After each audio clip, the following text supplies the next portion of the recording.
Metro পরিষেবা বিঘ্নিত হয়ে রয়েছে। বিদ্যুৎ বিভ্রাট আর পয়েন্টের গন্ডগোলের জেরেই ব্যাহত হয়েছে পরিষেবা, এমনটাই এখনো পর্যন্ত জানা যাচ্ছে। হাওড়া ময়দানে আমাদের প্রতিনিধি শ্রাবন্তী আর শিয়ালদা থেকে আমাদের প্রতিনিধি সুপ্রিয়া আমাদের সঙ্গে রয়েছেন। প্রথমে একটু হাওড়ার দিকে নজর রাখি। শ্রাবন্তী, প্রায় 3 ঘন্টা হতে চললো, এখনো স্বাভাবিক হয়নি পরিষেবা। কি বলা হচ্ছে মেট্রোর তরফে? ওখানকার যাত্রীরা তারা কি বলছেন?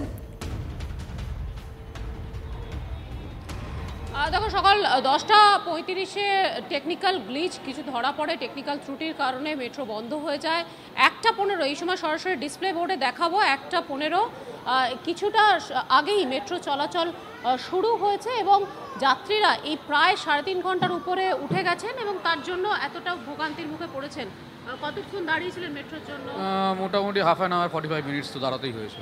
অনেকটা দেরি হয়ে গেল। অনেক দেরি হলো। আমার আসার কথা ছিল অনেক আগে, আমি দেরি করে পৌঁছালাম। প্রবলেম তো হবেই।